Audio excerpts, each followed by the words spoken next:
नमस्कार दोस्तों, मैं निर्वाण फिर से हाजिर हुआ हूँ एक नई रीडिंग के साथ। आप लोगों का बहुत-बहुत शुक्रिया जिन लोगों ने भी मेरे चैनल को सब्सक्राइब किया है। आपको बहुत-बहुत धन्यवाद। मैं ईश्वर से दुआ करता हूँ कि आप लोग सदा अच्छे मार्ग पर चलें और ईश्वर की ब्लेसिंग्स को अट्रैक्ट करते रहें। और साथ ही मैं आपसे जिन्होंने सब्सक्राइब नहीं किया है उन लोगों से मेरी गुजारिश है कि प्लीज़ अगर आपको मेरी रीडिंग अच्छी लगती हो तो या आपसे कुछ भी रिजोनेट किया हो तो प्लीज़ उसको सब्सक्राइब करें और लाइक करें। इससे एनर्जी एक्सचेंज होगी और एनर्जी एक्सचेंज होने से मैं और क्लियरली आपके लिए प्रेडिक्शंस कर पाऊँगा। इसके अतिरिक्त ये एक पुण्य का कार्य है। मैं आपसे किसी तरह का धन तो नहीं ले रहा हूँ, लेकिन यदि आपकी जीवन की किसी भी समस्या के बारे में मैं आपको अवगत करा रहा हूँ, तो प्लीज़ एक सब्सक्राइब और लाइक तो आप दे ही सकते हैं। अ, चलिए शुरू करते हैं आज की रीडिंग जिसमें मैंने कार्ड्स पहले से ही निकाल लिए हैं। अम, तो पहला कार्ड है two of swords. Two of swords की ऊर्जा दिखा रही है कि ये पास्ट की ऊर्जा है। किसी व्यक्ति ने जो एयर साइन लिब्रा हो सकते हैं या कोई एयर साइन हो सकते हैं। अम, इन्हों इन इन्होंने किसी नेगेटिविटी की वजह से कोई ऐसी नेगेटिविटी जो उल्टी पड़ गई मे बी, ये या तो ये इन्वॉल्व थे या किसी ने कोई नेगेटिव ऊर्जा इनकी तरफ सेंड की। अ, ये नेगेटिव थे तो इन पर ही उल्टी पड़ गई और ये कन्फ्यूजन में आ गए बहुत बुरी तरह। और ये ऐसी लूप में फँस गए जिससे निकल नहीं पाए और इन्होंने एक बहुत ही गलत फ़ैसला ले लिया। इन्होंने किसी ऐसे व्यक्ति के धन को रोक दिया जो कि इनका अपना ही था और इन्होंने उसके धन के इन्वेस्टमेंट को पूरी तरह से बर्बाद करने की ठान ली। और एक घमंडी और पाखंडी आदमी जो कि ये हमेशा तुनक मिजाजी खुद पैसे वाला था पहले से ही, या फिर इन्होंने ये चाहा कि ये खुद पैसे वाले हो जाएं इतने एक आदमी का धन बर्बाद करके।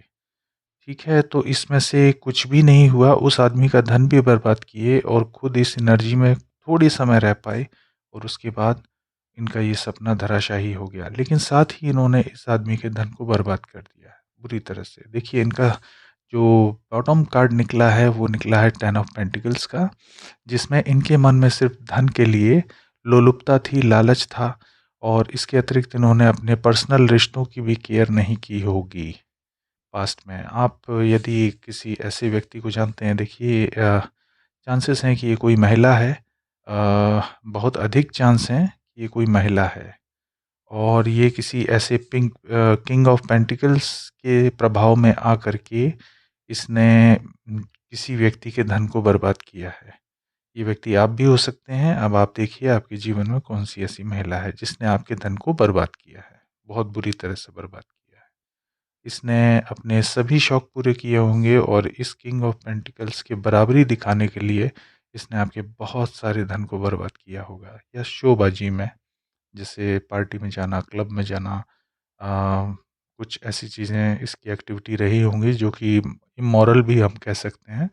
और इस महिला ने बहुत सारे धन को बर्बाद किया है। लेकिन वहाँ से इसको ये इस एनर्जी में ज़्यादा दिन रह नहीं पाई और इसको मिल गया धोखा। इस किंग ऑफ पेंटिकल ने इसको धोखा दिया या किसी और वजह से इसने किंग ऑफ पेंटिकल्स को धोखा दिया। यहाँ पे धोखे की एनर्जी है, चीटिंग। क्योंकि ये खुद चीटिंग कर रही थी, खुद ये कन्फ्यूज़ थी, लेकिन कन्फ्यूजन में भी इसको इतना कॉन्फिडेंस था कि मैं इस आदमी के धन को बर्बाद करूँगी तो मैं इसके इसका साथ दे पाऊँगी। हो सकता है ये व्यक्ति जो किंग ऑफ पेंटिकल्स है ये आपसे बहुत चिढ़ता हो। ऑब्वियस है अगर ऐसी कोई घर की भेदी, अ, ये कोई व्यक्ति आदमी भी हो सकता है, मैं महिलाओं के लिए नहीं बोलूँगा, ये कोई आदमी भी हो सकता है, टैरो एनर्जी को पकड़ते हैं, ठीक है? तो अपने जो आपसे रेज़ोनेट कर रहा है वो एनर्जी है, तो कृपया अपने जीवन के हिसाब से, अपने परिस्थितियों के हिसाब से इसको स्वीकार करें। यदि आपको लगता है ऐसा कोई आदमी था जिसने आपके धन को बर्बाद किया, तो वो आदमी है आपके जीवन में। और जिन लोगों के जीवन में कोई स्त्री है, तो वो स्त्री है। तो ये जो किंग ऑफ पेंटिकल्स है, ये हो सकता है ये आपसे बहुत जलन रखते हों, तो इस कारण से इन्होंने आपके धन को बर्बाद कर दिया, जबकि ये सबसे ज़्यादा करीबी आप ही के थे, ठीक है? और आपके इन्वेस्टमेंट्स को नुकसान पहुँचा करके इनको मिला धोखा। इनके सारे सपने धराशायी हो गए। किंग ऑफ पेंटिकल्स इनसे इनसे या तो इन्होंने चीट कर लिया या किंग ऑफ पेंटिकल्स ने इनको चीट कर लिया, ठीक है? और पास्ट में इन्होंने आपको लटका दिया था, एकदम बुरी तरह से लटका दिया था। आज की डेट में ये हालत है कि ये खुद ऐसे लटके हैं। आ, मैं कर्मा रीडिंग करता हूँ और मैं आपको तुरंत बताता हूँ कि इस व्यक्ति का कर्म क्या होने वाला है। या तो ये लटके हुए हैं या बहुत ही जल्दी इस हालत में आएंगे। ये बहुत बुरी तरह से लटकने वाले हैं, ये मैं आपको दावा कर रहा हूँ। और जिस आपके सपनों को, आपके पैसे को इन्होंने डेथ दी थी, आपका वही डेथ आपके लिए भाग्य के द्वार खोल रही है। देखिए, जुपिटर की एनर्जी है, 10 नंबर की ऊर्जा है, एक साइकिल कोई पूरी हुई है और ये व्हील ऑफ फॉर्च्यून आपके जीवन में हाजिर है। जो चीज़ें पूरी तरह से समाप्त हो चुकी हैं, तो अब आपके जीवन में एक मौका आ रहा है, जिसमें आपकी सभी विश फुलफिलमेंट ईश्वर कर रहे हैं, खुद ही। ईश्वर आपको कुछ ऐसा देना चाहते हैं कि आप उससे, देखिए आपके सारे कप्स खाली हैं इस चीटिंग की वजह से, तो अब आपके सामने एक मौका आ रहा है और उससे आपकी सभी विश पूरी होंगी। 9 ऑफ कप्स का कार्ड है जो कि विश फुलफिलमेंट को दिखाता है। आप ऐसी ऊर्जा में आएँगे जिससे ना सिर्फ़ आप खुश होंगे, बल्कि आपके सभी सपने जो इस महिला ने या इस पुरुष ने बर्बाद किए, वो सभी सपने आपके पूरे होते दिख रहे हैं। और यही आपके लिए न्याय है। जहाँ पर इनको चीटिंग मिली है, वहाँ आपको न्याय मिलेगा। और ये जो ऊर्जा आई है, बॉटम का कार्ड है द स्टार। इस इस मृत्यु ने इस मृत्यु ने आपको इमोशनली बहुत ट्रॉमा दिया है। मैं जैसा कि मैं महसूस कर पा रहा हूँ कि आप बहुत पेन में रहे हैं। आपकी वर्षों की जमा पूँजी, आपके जो भी भावनात्मक इन्वेस्टमेंट या आपकी इकोनॉमिकल इन्वेस्टमेंट जो भी थी, इस औरत ने या इस पुरुष ने सब बर्बाद कर दिया है, ठीक है? लेकिन आप उससे डरे नहीं, आप उससे हारे नहीं। आपने बहुत इमोशनल पेन सहा, आपने बहुत अ, परिवार की ताने सुने होंगे, बहुत कुछ आपको सुनाया गया होगा, ठीक है? और अपनी एनर्जी भी इसने आपको प्रोजेक्ट की होगी, तभी आप हैंगमैन की ऊर्जा में गए, क्योंकि आपकी जो ऊर्जा है, आपकी सहनशीलता है, वो बहुत ज़्यादा है। तो आप एनलाइट तो हो गए, लटक तो गए, लेकिन इसकी तरह अंधे नहीं हुए। इसने अपनी ऊर्जा आपको भी सेंड की, लेकिन आप लटक तो गए, हैंगमैन की एनर्जी में तो गए, लेकिन आप इसकी तरह अंधे नहीं हुए। और ये जो अंधापन है, ये आज भी कायम है इसका। तो जब आप इस ऊर्जा में गए, तो व्हील ऑफ फॉर्च्यून का कार्ड आया। मतलब इसी डेथ ने आपको एक नया जन्म दिया। हो सकता है कि जो आपको तकलीफ़ें मिली, उन तकलीफ़ों को सह करके आपने आपने कुछ अपने लिए बनाया हो। कुछ अंदर आपने डेवलप किया जिसको ना तो कोई चोरी कर सकता है, ना कोई नष्ट कर सकता है, क्योंकि वो आपने खुद पैदा किया है अपने अंदर। वो एक बदलाव हो सकता है बहुत बड़ा, जो आपने अपने अंदर किया हो, जो आपने सीखा हो तकलीफ़ों से, जो आपकी आत्मा में बसा हुआ है, ना कि वो बाहर दिखता है किसी को, दिखता है तो आपके व्यवहार में। और इसी आपके जो जो अंदर आपने जगाया है अपने ईश्वर के प्रति प्रेम, हो सकता है कि आपने अपने आप अपनी सारी ऊर्जा को अपने तक सीमित कर लिया है। इस कारण से आपके अंदर एक असीम ऊर्जा का प्रवाह हो रहा है और ईश्वर आपसे खुश होकर, यदि आपके कर्म अच्छे हैं, तो आपको ये 4 ऑफ कप्स की ऊर्जा में कुछ दे रहे हैं।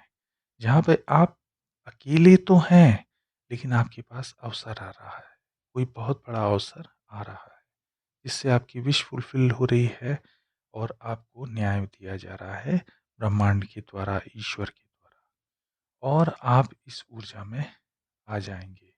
इस न्याय के होने के बाद आप एक स्टार साबित होंगे। ये देख रहे हैं जो ये एक स्टार है बड़ा-सा, ये ये ऊर्जा आपकी है। आपके चारों तरफ बहुत सारे लोग रहेंगे, जगमगाते हुए वो भी होंगे लेकिन आप एकदम अलग शाइन करो। ये भगवान का न्याय है और जब भगवान न्याय करते हैं, ईश्वर न्याय करते हैं, ब्रह्मांड न्याय करते हैं, तो उसको कोई भी बदल नहीं सकता। न्याय की ताकत संसार की सबसे बड़ी ताकत है, पूरे ब्रह्मांड की सबसे बड़ी ताकत है। जो लोग अपने जीवन में, अपने रिश्तों में और अपने आप के साथ न्याय नहीं करते, वो लोग बहुत दुखी होते हैं, बहुत दुखी। उनका अंत बहुत बुरा होता है। अब मैं आपको कुछ चीज़ें और बताऊँगा जो कि होने जा रहा है इसके आगे। जब आप स्टार की ऊर्जा में आएँगे, तो 10 ऑफ कप्स की ऊर्जा आपको मिलेगी। ये आपके लिए है। जो कि 10 ऑफ कप्स की ऊर्जा है, आपको डिवाइन लव भी मिल सकता है, आपके परिवार की कमी भी कोई पूरी कर सकता है। और इनको मिल रहा है 9 ऑफ सोर्ड्स जो कि एक ऊर्जा है पेनफुल एनर्जी, एंग्ज़ायटी, डिप्रेशन क्योंकि ये इनके अंदर कहीं न कहीं कॉम्पिटिशन की भावना मैं देख रहा हूँ। ये आपसे पता नहीं क्यों इतना चिढ़ते हैं या कोई इतना बुरा कॉम्पिटिशन करना चाहते हैं कि आपको ज़रा-सा भी खुश देख नहीं सकते और अगर आपकी ये ऊर्जा ये देख लेंगे तो निश्चित रूप से इनका मरने का मन करेगा। इस दर्जे की जलन इनके अंदर मैं देखता हूँ। तो दोस्तों ये थी आज की रीडिंग। अ, ऐसे लोगों पे हमें ध्यान नहीं देना चाहिए। यदि ये लोग कुछ जब तक कि विशेष आपके जीवन में ये दखलंदाज़ी ना करें, तब तक आप इनको अवॉइड कर सकते हैं। लेकिन फिर भी मैं कहूँगा कि इविल आई से बचें। ऐसे लोग बहुत ही ज़्यादा नज़र लगाने वाले होते हैं और जो लोग ये चीज़ें जानते हैं कि ये चीज़ें काम करती हैं, हमारी जो इंटेंशन होती है, वो बहुत ही ज़्यादा असरदार होती है। विल पावर हमेशा असरदार होती है और अगर किसी के इमोशंस उससे जुड़ जाएँ, तो फिर पता नहीं क्या नहीं कर देते वो। इसी तरह दुष्ट लोग जो होते हैं, उनके जो इमोशंस हैं, वो उनकी बुरी भावनाओं के साथ जुड़े होते हैं और ऐसे लोग जिसको भी देख लेंगे, उसको उसके लिए स्पिरिचुअली ये लोग नुकसान कर देते हैं। तो इसीलिए कहा जाता है कि आप लोग हमेशा अपना बचाव रखें, ऐसे लोगों से दूर रहें, जितना दूर रह सकते हैं दूर रहें और इनको कभी कभी भी अपने मन की बात ना बताएँ। इसी में आपका कल्याण है। दोस्तों ये थी आज की रीडिंग। कैसी लगी? यदि पसंद आई हो और आपसे रेज़ोनेट करती हो तो कृपया लाइक एंड सब्सक्राइब कीजिए और हमेशा स्वस्थ रहिए, खुश रहिए। मेरा ईश्वर से यही कहना है। धन्यवाद।